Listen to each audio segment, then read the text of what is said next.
Au nom du Père et du Fils et du Saint-Esprit, ainsi soit-il. Notre Père qui êtes aux cieux, que votre nom soit sanctifié, que votre règne arrive, que votre volonté soit faite sur la terre comme au ciel. Donnez-nous aujourd'hui notre pain de chaque jour. Pardonnez-nous nos offenses, comme nous pardonnons à ceux qui nous ont offensés. Et ne nous laissez pas succomber à la tentation, mais délivrez-nous du mal, ainsi soit-il. Saint Pédis, au nom du Père et du Fils et du Saint-Esprit, ainsi soit-il. Alors, nous allons aborder maintenant un autre chapitre, un autre sujet, la vie du Père Miguel Pro, mais avant toute chose, il est nécessaire de donner une histoire du Mexique, une histoire succincte. Si vous voulez avoir une histoire plus complète, il faut aller voir le livre du professeur Meyer. Alors, dans l'histoire de ce pays, le Mexique, le passé historique avant le XIVe siècle est assez peu connu. Ce passé a laissé des traces à travers les restes d'une civilisation matérielle assez développée, comme par exemple ces énormes constructions de pierre que l'on peut encore voir. Dès le XIVe siècle, la main puissante des Aztèques commença à bâtir la ville de Mexico. Un siècle plus tard, routes, pyramides, palais, temples couvraient le pays. Mais ces races habiles honoraient leur divinité grotesque par des sacrifices de vies humaines. Les récits anciens parlent par exemple de 20 000 victimes immolées, 20 000, pour l'inauguration du grand temple Teocalli.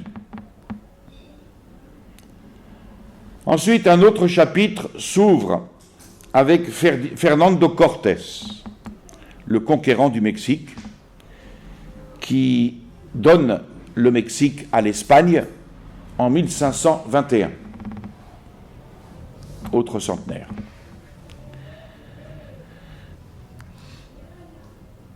La soumission, la domination des indigènes, parfois rigoureuse, et qui, comme toute œuvre humaine, ne fut pas sans faute de la part des Espagnols, cette colonisation a donné les meilleurs résultats et personne ne doit en demander pardon ou en faire repentance, loin de là. L'Église a su tempérer les procédés des conquérants. Et puis, elle a organisé le relèvement moral des Indiens. Et pour les trois grandes nations qui colonisèrent le Nouveau Monde, le même problème se posait.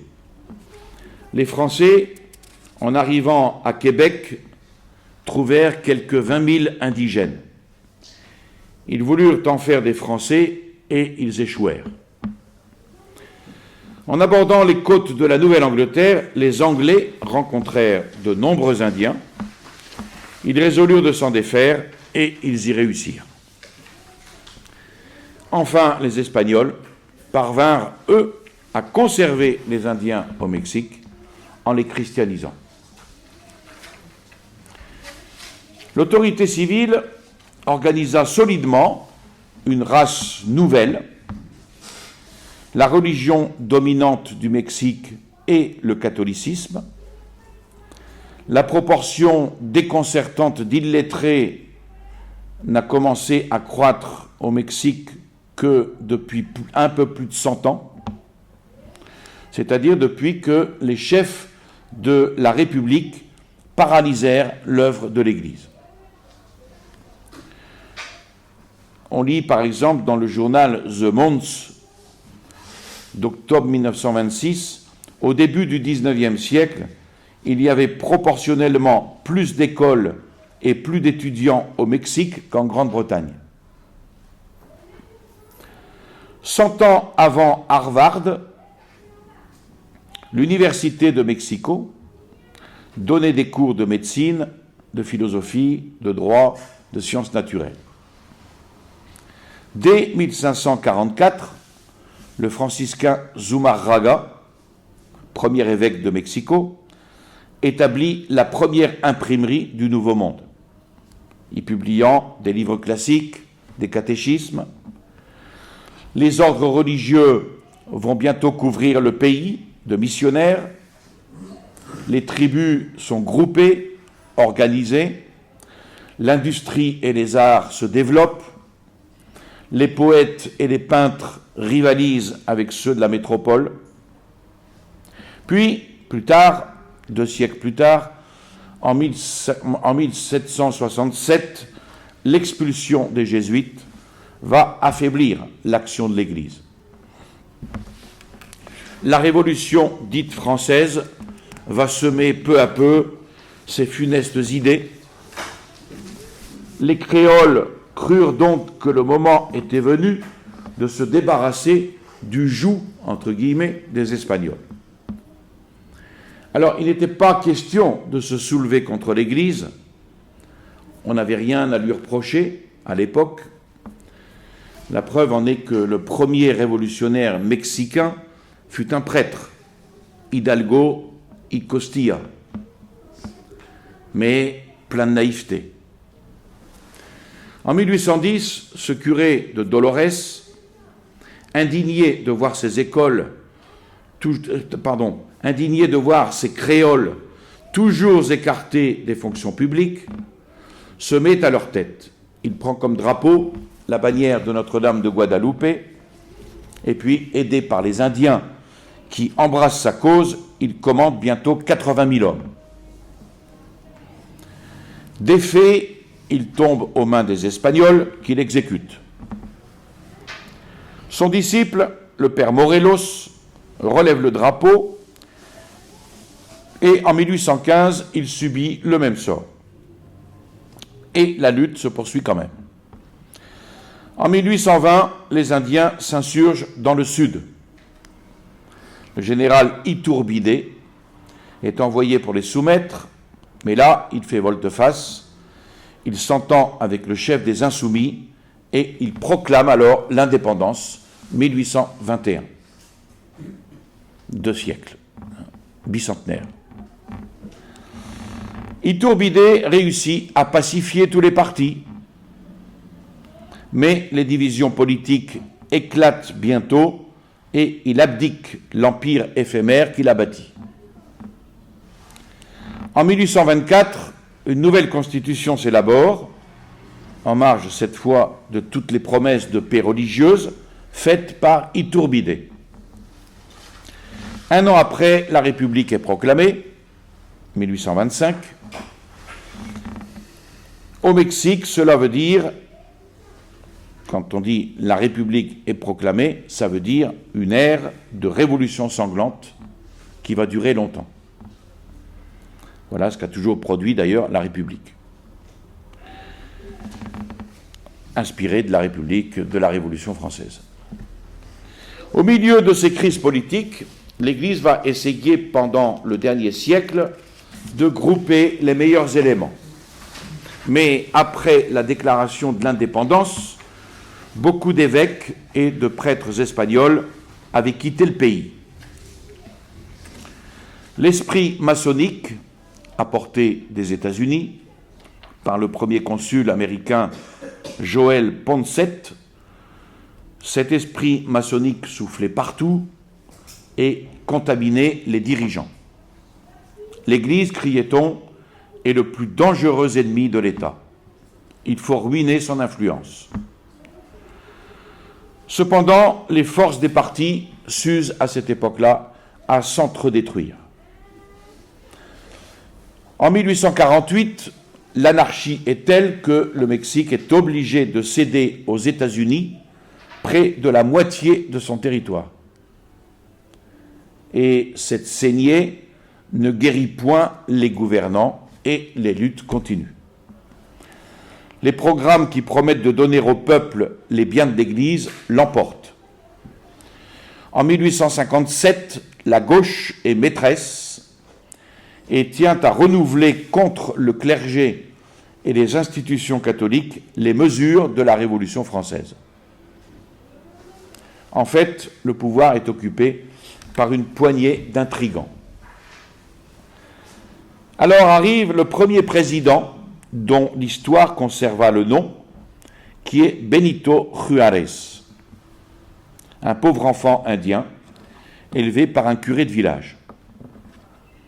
Alors, comme ses prédécesseurs, il arrive au pouvoir à coups de fusil et il se signale par sa lutte contre la religion, par les lois fameuses dites lois de réforme. Il supprime la religion catholique, il confisque les biens des monastères, il introduit le mariage civil, on est en 1857. Son zèle pourrait se dépenser à autre chose, mais le pays s'appauvrit tellement qu'il ne peut solder les paiements de ses dettes envers les pays étrangers. Alors Maximilien est envoyé par Napoléon III, appuyé par le Parti conservateur pour forcer les Mexicains à payer. Et il déloge Juárez et il fonde un empire. La tempête passée, Juárez relève la tête, il reprend le pouvoir avec sa lutte contre l'Église. Son successeur, Lerdo de Terrada, rend constitutionnelles les lois de réforme élaborées par Juárez. Il supprime Dieu, tout simplement. Il abolit les fêtes. Il interdit l'enseignement aux religieux. Il interdit le port de l'habit ecclésiastique. Il transforme les monastères en casernes et en asiles. Il chasse de nouveau les religieux qui étaient rentrés en masse durant le court passage de Maximilien.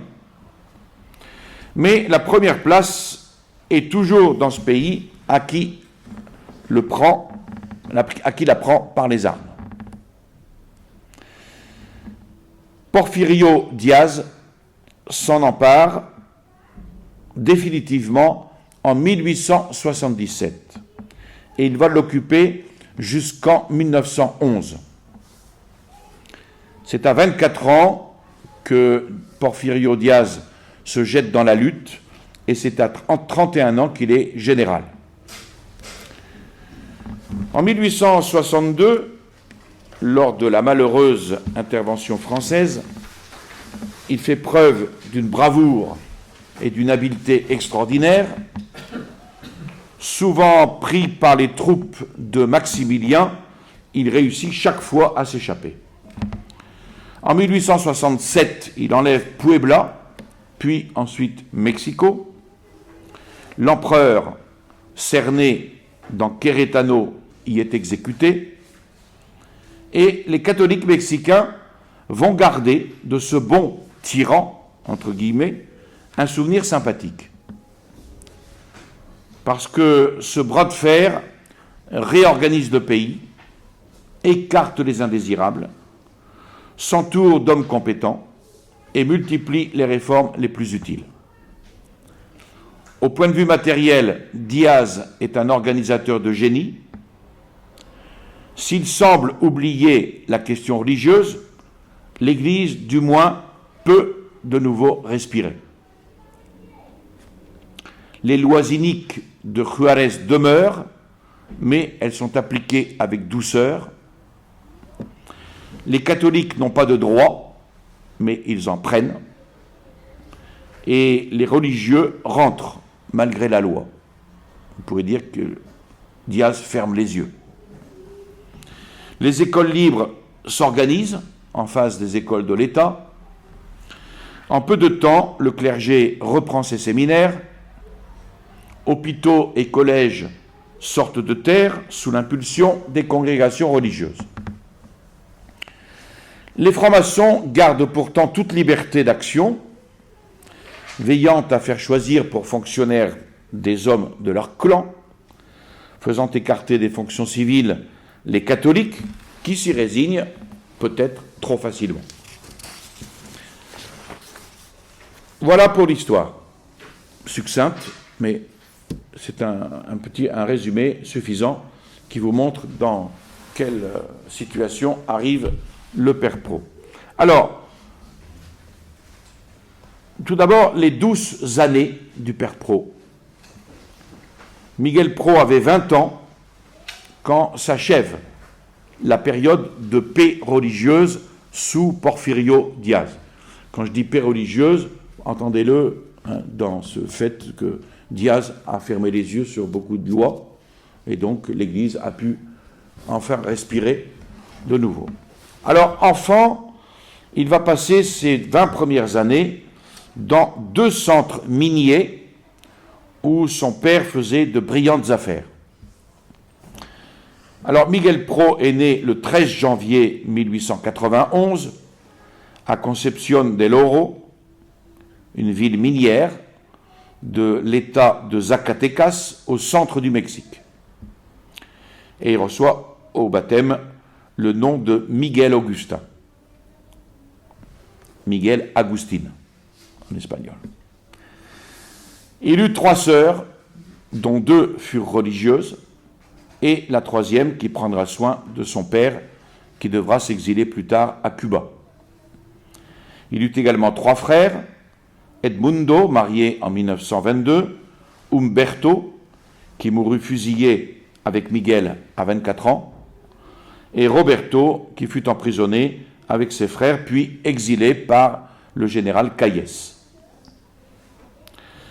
Ses parents étaient profondément chrétiens, et 2 petits traits suffisent à montrer la grandeur de leur vertu. Par exemple, quand le corps du père Pro, percé de balles, fut remis à son père, celui-ci ne pleura pas, il baisa le front de son enfant, la fierté de l'avoir donné au Christ dominait sa douleur. Et puis en 1914, quand les troupes révolutionnaires de Carranza ravagèrent le pays, il fut dépouillé de ses biens, persécuté et obligé de fuir pour échapper à la mort. Donc Miguel va grandir dans une atmosphère de dévouement. Sa mère, Josefa Juárez, donna la mesure de sa force d'âme le jour où la persécution va la chasser de sa propre maison. Elle y vivait dans une certaine aisance et elle dut partir, souffrante, sans secours, avec 4 enfants en bas âge, vers Guadalajara, pour y trouver plus de sécurité. Elle se mit alors sans murmurer dans la condition des pauvres et nourrit alors sa famille du travail de ses mains. L'épreuve ne crée ni les courages ni les vertus, elle les montre. Miguel Agustín était encore jeune quand son père quitta Concepción del Oro pour établir ses affaires à Saltillo. Et plus tard, il s'enfuira à Cuba. Bon enfant, Miguel, un peu espiègle, aimant mieux, malgré son talent pour l'étude, toute autre chose que la classe, les mines l'attiraient plus que les bancs d'école. À l'école Manuel Acuna, c'était le nom de l'école, il se fit remarquer par son entrain. Toujours jovial, pince sans rire, il commença d'être pour ses compagnons, ce qu'il sera toujours, un camarade avec qui on ne s'ennuie pas. Il n'acheva pas ses études. Son père, propriétaire et directeur de mines, vit sans trop de peine son aîné venir lui prêter main forte, puisque Miguel montrait en effet de grandes aptitudes pour les affaires, faisant le travail de bureau dont les services étaient très précieux. Dès qu'il pouvait s'échapper, cependant, il descendait dans les mines et il allait causer avec les ouvriers. Devenu prêtre, c'est d'ailleurs aux mineurs qu'il donnera une de ses premières retraites. Au milieu du brouhaha des affaires, la piété n'occupe pas, à vrai dire, une large place dans la vie du jeune Miguel. Il est bien loin, à cette époque-là, de songer à la vie religieuse. La vie mondaine même lui prend ses soirées, il sort et s'amuse avec ses 2 sœurs qu'il aime beaucoup.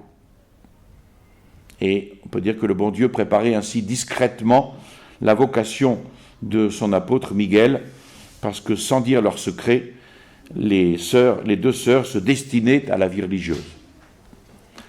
Et Miguel avait donc 19 ans quand ses deux sœurs rentrèrent dans la vie religieuse. Et ce fut pour lui un coup terrible pour la vie joyeuse qu'il menait avec elles. Il en voulut, dit-on même, aux jésuites qui avaient été leur directeur spirituel, ce qui n'empêchera pas plus tard de rentrer chez les mêmes jésuites. Sa colère montant, à la suite de l'entrée dans la vie religieuse de ses deux sœurs, boudant tout le monde, de dépit, il quitte la maison paternelle et il se sauve dans les bois pour y vivre tout seul.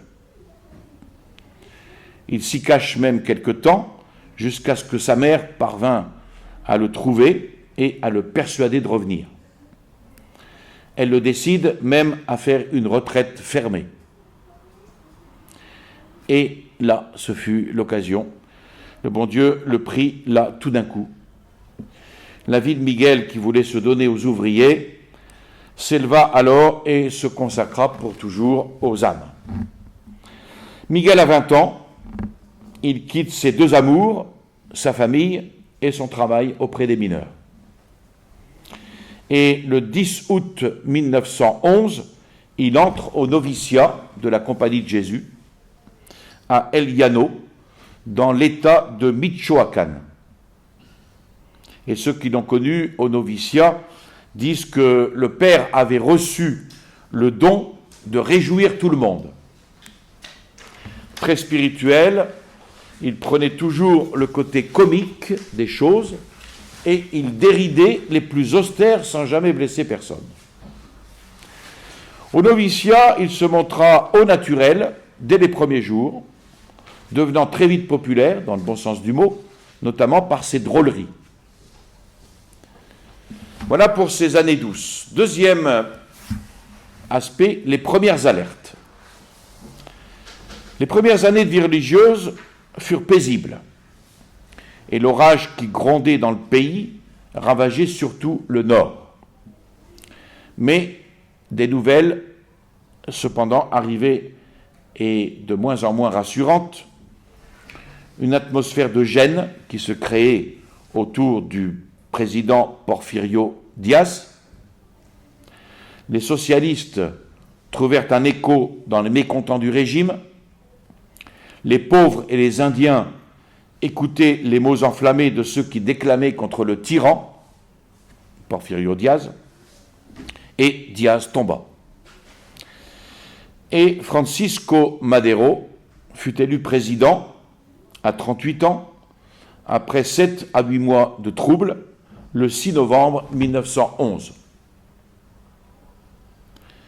Le 7 juin 1912, Madero fait son entrée triomphale dans Mexico, mais le nouveau chef n'eut pas la force de contenir les foules qu'il avait lui-même soulevées. Des exaltés surgissaient de partout, attisés par l'ambition, et bientôt débordés, de nouveau l'anarchie régna. Et en février 1913, Mexico fut le théâtre d'une bataille en règle où les chefs périrent sur place. Huerta se trouvait alors l'homme le plus influent. Il monte au pouvoir, succédant à Madero, et il s'y maintient durant quelques mois. Son règne fut court, mais il fut fécond en mesures sages et fortes, laissant d'ailleurs un bon souvenir dans la mémoire des catholiques. Déjà sous Madero, il y eut une constitution un peu plus libérale qui avait permis à l'Église de s'organiser. Ils avaient des revues puissantes, les programmes inspirés du catholicisme s'affirmaient, on parlait même de renouveau catholique, on espérait faire passer un excellent candidat aux prochaines élections, Gamboa. Huerta lui-même invoquait le nom de Dieu en pleine chambre, mais il préféra garder la dictature militaire jusqu'au rétablissement de l'ordre. L'ordre, en effet, n'était pas brillant, et un homme qui devait jouer un grand rôle, Venustiano Carranza, gouverneur de Coahuila, venait de se constituer une armée. Cet avocat, Carranza, fit un grand mal, son ambition le rendant cruel. Il va combattre Huerta, mais c'est contre Madero qu'il avait levé ses troupes pour régler une question d'argent. Madero meurt donc, mais Carranza a des soldats. Il donne donc comme prétexte qu'il faut venger l'ordre et la justice, et le 26 mars 1913, il rédige une déclaration dans laquelle il refuse de reconnaître la présence de Huerta. Et il aura bientôt pour lieutenant un bandit, un véritable bandit qui s'appelle Villa, qui lui aussi se compose d'une armée dans le nord et qui a pour appui le philanthrope Wilson, président des États-Unis, qui va lui fournir des armes. La tactique des deux révoltés est barbare. Donc Carranza et Villa. Partir du nord, ils saccagèrent tout sur leur passage. Partie du nord. En janvier, la ville de Durango tombe entre leurs mains. Le 8 juillet, c'est Guadalajara. Le programme est tracé d'avance, s'emparer du pouvoir par la force et ruiner l'influence des catholiques qu'ils accusent de soutenir Huerta. Ils torturent les victimes, pillent les propriétés, emprisonnent les riches, assassinent les chefs capturés dans chaque bataille. Et le 20 août, Carranza entre dans Mexico. Huerta venait d'abdiquer le 15 juillet. Donc le régime de la terreur va commencer à s'installer à demeure. Quand les troupes envahissent la capitale, elles portaient des drapeaux sur lesquels on pouvait lire « Le clergé, c'est l'obscurantisme, la liberté, c'est la lumière ». Je vous donne une idée, hein. Si jamais vous voulez faire la même chose dans les rues de Marseille, mettez « Le clergé, c'est la lumière, la liberté, c'est l'obscurantisme ». Je vous donne une idée, hein, si vous voulez taguer ça sur un mur. Le clergé, c'est la lumière, la liberté, c'est l'obscurantisme. Alors, 60 000 soldats vont être chargés de faire triompher cette dite liberté. Police de la ville congédiée, tribunaux supprimés, coupables, bien sûr les riches, arrêtés et fusillés, mais la lutte se fait surtout contre les prêtres. C'est étonnant de voir ce pays dont la religion catholique a été vraiment persécutée. Le 16 juillet, les évêques écrivirent une lettre pour protester contre la violence des vainqueurs sous le prétexte qu'ils étaient les ennemis de l'ordre. Le programme anti-religieux va s'exécuter avec une effronterie sacrilège. Ainsi, on verra des soldats pénétrer dans les églises, jetant les saintes espèces au sol, y organisant des danses, des tirs de balles sur les crucifix, le tabernacle, une fois même sur un ostensoir durant une exposition du Saint-Sacrement. Villa, le fameux bandit, financé par Wilson, se vantera plus tard d'avoir de ses mains cloué un prêtre dans un cercueil et de l'y avoir laissé mourir de faim. Les murs de la ville vont se couvrir de décrets, la plupart concernant les prêtres. Ils doivent fermer les écoles catholiques. 30 prêtres insoumis sont jetés en prison. Les religieux sont chassés. Les journaux catholiques sont supprimés. L'église Sainte-Brigitte est transformée en écurie. Voici pour quelques exemples. Dans les provinces, le mouvement révolutionnaire se répand grâce aux nouveaux fonctionnaires députés par Carranza.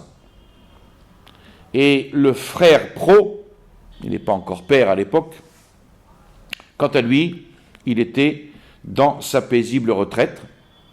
Et après 2 ans de noviciat, il prononce ses premiers vœux de religion le 15 août 1913. Aussitôt après l'émission de ses vœux, il va commencer une longue série d'études que la Compagnie de Jésus imposait à ses membres. Et coup sur coup, à cette époque, il apprend que son père, dépouillé de ses biens, a dû s'enfuir pour échapper à la mort. Donc il s'enfuit à Cuba. Et que sa mère, malade, est en route vers Guadalajara. 3 mois passèrent malgré tout dans la confiance en Dieu, mais l'unique professeur de la maison, tombant malade, le frère Pro, très débrouillard, est alors chargé de le remplacer, ou du moins d'occuper les élèves durant 2 mois. Mais des maux d'estomac vont commencer déjà à le faire souffrir sans que personne s'en doute, tant sa gaieté pouvait paraître trompeuse. Nous verrons la suite mardi prochain. Je vous salue Marie, pleine de grâce, le Seigneur est avec vous. Vous êtes bénie entre toutes les femmes, et Jésus, le fruit de vos entrailles, est béni. Sainte Marie, Mère de Dieu, priez pour nous pauvres pécheurs, maintenant et à l'heure de notre mort, ainsi soit-il. Au nom du Père et du Fils et du Saint-Esprit, ainsi soit-il.